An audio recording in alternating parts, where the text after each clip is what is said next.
यह नारा 2015 में मैंने गढ़ा था और इस नारे ने दक्षिणी राजस्थान और हमारे मध्य प्रदेश के जुड़े हुए इलाके में एक ऐसी क्रांति पैदा किया कि 47 सांसद और 487 विधायक गूंगे बहरे हो चुके थे और आदिवासी कौन वॉइसलेस हो चुकी थी, उसका जवाब दिया। और आज की तारीख में 5 विधायक और 1 सांसद इस नारे की बदौलत विधानसभा और लोकसभा में गए। आज मैं बहुत खुश हूं, आज मैं बहुत खुश हूं क्योंकि क्या लाजवाब डॉक्टर रसावत सर ने बोला। अपना राजनीतियों में दोस्तों चैनल पर नए तो चैनल को सब्सक्राइब करो, लाइक करो, कमेंट करो। बोलने से रोका गया था कि राजनीति पर नहीं बोलना है और धर्म पर नहीं बोलना है, और मैंने वो ही 2 बातों पर बोला था। आज बसावत सर ने जो बोला, मेरा सीना गर्व से चौड़ा हो गया। मुझे लगा कि भारलाल परमार सही था, यह साबित हो गया। और मेरे भाई खराड़ी साहब ने क्या बोला, जबरदस्त, मेरे बोलने का रहा ही नहीं। खराड़ी साहब ने जबरदस्त बातें की आज, जो मैं बोलना चाहता था, घर से सोच के आया, वो बात खराड़ी साहब ने रखा। और आज मैं कहना चाहता हूं कि मध्य प्रदेश में मैं बहुत बोल चुका हूं, मध्य प्रदेश का भी समय मुझे आज दिया जाए। आने वाले साल मुझे नहीं बोलना। दोस्तों, बाबू दादा ने बहुत बड़ी बात बताई कि शोषण की परिभाषा क्या हो, अत्याचार की परिभाषा क्या हो। दोस्तों, हम लोगों को वनवासी कहा जा रहा है, यह भी अत्याचार है। हमारे समाज को धर्म में बांटा गया, यह भी अत्याचार है। हमारे समाज को पार्टियों में बांटा गया, यह भी अत्याचार है। रोड़ी प्रथा की बात करें, हमारे इलाके में आज की तारीख में एक महिला का कम उम्र में पति मर जाता है तो क्या किया जाता है? जब बच्चे छोटे छोटे होते हैं तो महिला मात्र 12 दिन वो महिला ऐसे विधवा होती है। ये रूढ़ी प्रथा बहुत बड़ी। 12 दिन के बाद उसको पसेरी उड़ाई जाती है और वह पुनः सुहागन हो जाती है। ये कितना बड़ा समाज व्यवस्था है। एक महिला के मान सम्मान इज्जत के लिए यह कितनी बड़ी रूढ़ी प्रथा है, उसको भी हमें आगे बढ़ाना होगा दोस्तों।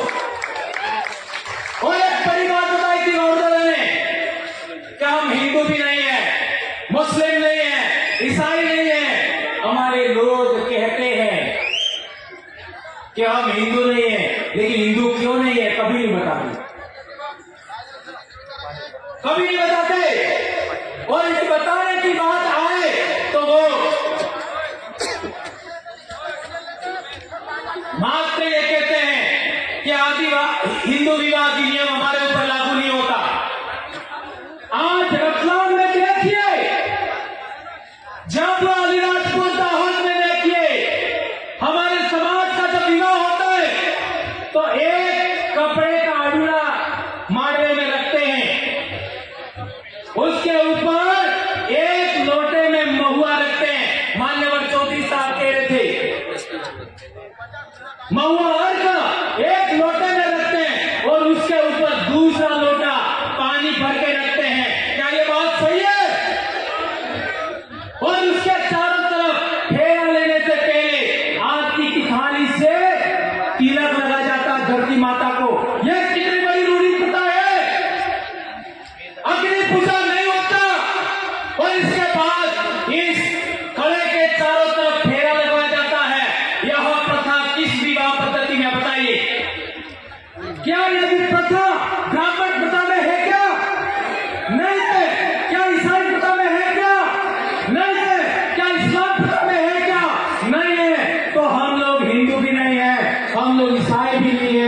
हम लोग मुस्लिम भी नहीं है, ये बात प्रमाणित होता है। और हिंदू तो कोई धर्म भी नहीं है। ब्राह्मण धर्म को हिंदू धर्म कहते हैं। ये बात समझना है तो हम लोगों को जबलपुर हाई कोर्ट का जजमेंट पढ़ना होगा। एक धर्म क्या होता है, उसके लिए 4 बड़ी बातें हैं। एक, जो वर्ण व्यवस्था है वो धर्म है, और दूसरा प्रायश्चित होता है वो धर्म है, और तीसरा बात है कि हमारा जो क्या कहते हैं आपका पूजा पद्धति का आधार है वो धर्म है। तो हमारे समाज की व्यवस्था के अंदर वर्ण व्यवस्था नहीं होता। ये सुप्रीम कोर्ट ने बोला है, आपका जबलपुर हाई कोर्ट ने बोला। जो लोग आपका वेद से संचालित नहीं होते, जो रामायण महाभारत से संचालित नहीं होते, जो पुराण से संचालित नहीं होते, जो वर्ण व्यवस्था से संचालित नहीं होते, वे लोग अपनी रूढ़ी प्रथा से, अपने कस्टम से संचालित होते हैं। वो आदिवासी है, वो किसी भी धर्म में नहीं आते। ये जजमेंट में कहा गया है, आज तक हम लोगों को किसी ने नहीं बताया। और एक बड़ी बात, नंदा ताई, आज इनका सम्मान हुआ। नंदा ताई के जजमेंट में कहा गया है अबोरिजिन्स और शेड्यूल ट्राइब, यानी शेड्यूल ट्राइब का मतलब हुआ अबोरिजिन, अबोरिजिन और शेड्यूल ट्राइब, और ब्रैकेट में आदिवासी लिखा है। तो जो लोग हमको वनवासी कहते हैं वो लोग कंटेम्प्ट ऑफ कोर्ट कर रहे हैं। हमें केस किया जाना चाहिए।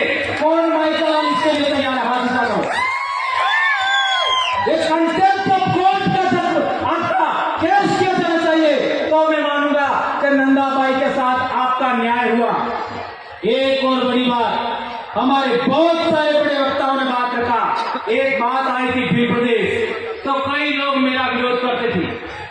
2015 में मैंने एक आपका व्हाट्सएप पर ग्रुप बना दिया फिर प्रदेश, और वो भी रेवा काठा डायरेक्टरी।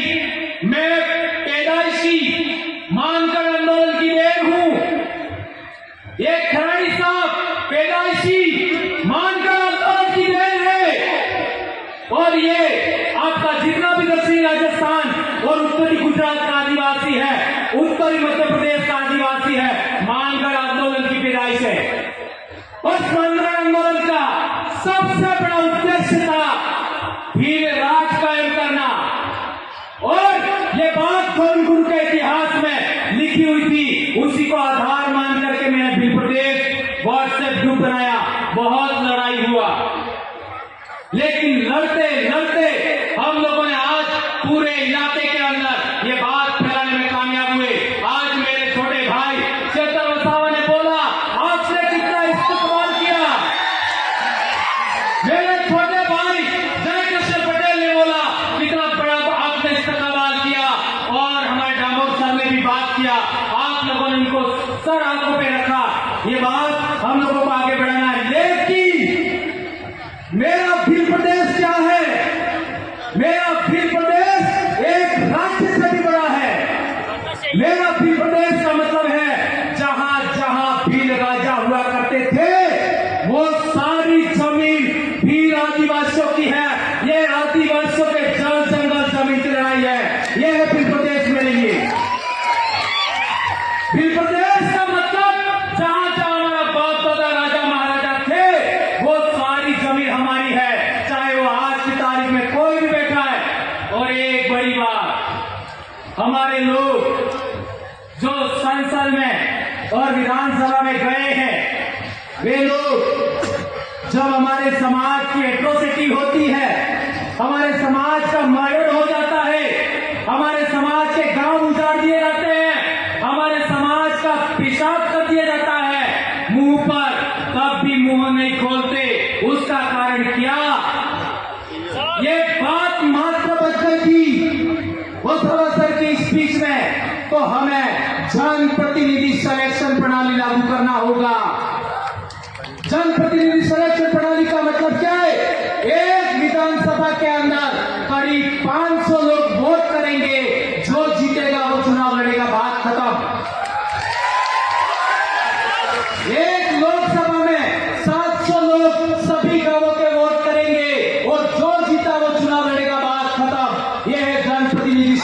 बना ली। इसी के आधार पर हमारे लोग आगे बढ़ रहे हैं। और एक बड़ी बात कि ये लोग नहीं बोलते हैं, तो क्यों नहीं बोलते हैं? तो उनका सिलेक्शन उन लोगों ने किया है। इसलिए मैं कहना चाहता हूं, आदिवासी क्षेत्र से कांग्रेस भाजपा बाइकॉट। आदिवासियों की महाराष्ट्र में दूसरी पार्टी बनानी है, बनाओ। मध्य प्रदेश में बनानी है, बनाओ। गुजरात में बनानी है, बनाओ। जितनी बनानी है बना लो, लेकिन कॉल आपका कोऑर्डिनेशन करना, अलायंस करना, लेकिन कांग्रेस भाजपा बाइकॉट खत्म, टाटा बाय बाय। इसी तरीके से आदिवासी एकता कायम करना चाहते हो, रूढ़ी प्रथा बचाना चाहते हो, संस्कृति बचाना चाहते हो, तो तीनों धर्मों को भी बाइकॉट करना होगा।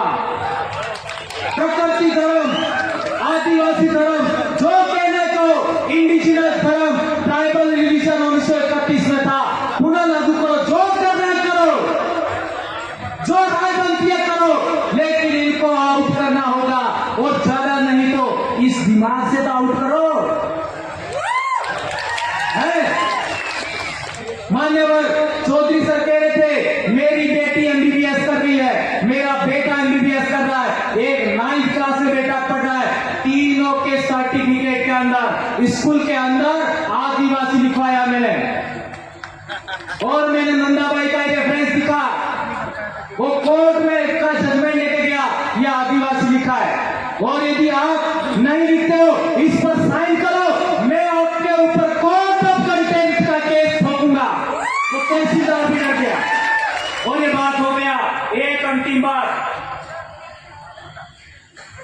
हाँ, हमारे समाज के अंदर किसी का विवाह हो जाता है और किसी कारणवश आदमी महिला को दान क्षेत्र न्यायालय नियमत में दान એટલે अनाज क्षेत्रों એટલે मर्यादा सम्मान, महिला के साथ सम्मान नहीं करे और कोटली पेकर के रोज बदमाशी करे, मारे पीटे, तो हमारे महिला को छेड़ा छूट लेने का हक था।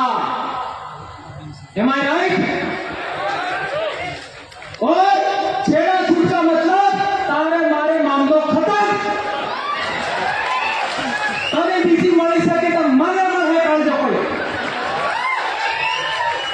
ये बहुत बड़ी बात है दोस्तों। ये हमारी विवाह पद्धति, हमारी पूजा पद्धति, हमारी रूढ़ी प्रथा, कस्टमरी लॉ के लिए बहुत बड़ी बात है। एक और बात, जो टाइगर प्रोजेक्ट के नाम पर हमारी जमीन छीनी गई, अभी पालघर को लेकर के जो हुआ, पिछली बार कालूराम दादा ने बोला था और अभी एक भाई ने भी, हमारे साथी ने बोला, पालघर में क्या क्या हुआ, स्टैच्यू ऑफ यूनिटी पर क्या क्या हुआ, आपका केवड़िया में आपका क्या क्या हुआ, हसदेव में क्या क्या हुआ, मणिपुर में क्या हुआ। हमारे लोगों को गुमान था हमारी राज्यपाल आदिवासी है, हमारे लोगों को गुमान था हमारी राष्ट्रपति आदिवासी है।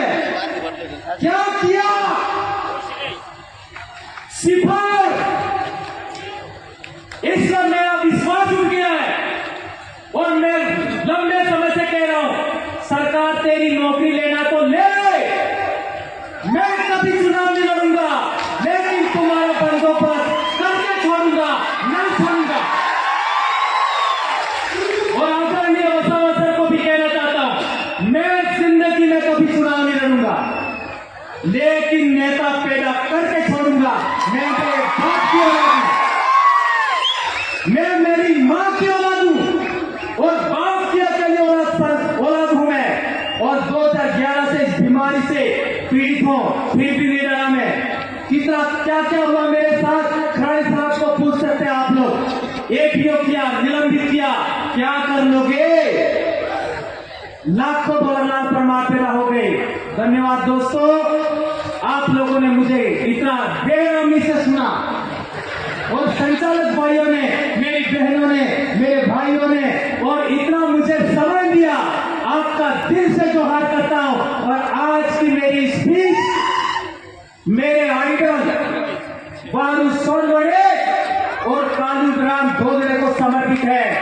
जय जोहार, जय आदिवासी, जय प्रदेश, जय भारत, आदिवासी सूबे आपकी जय।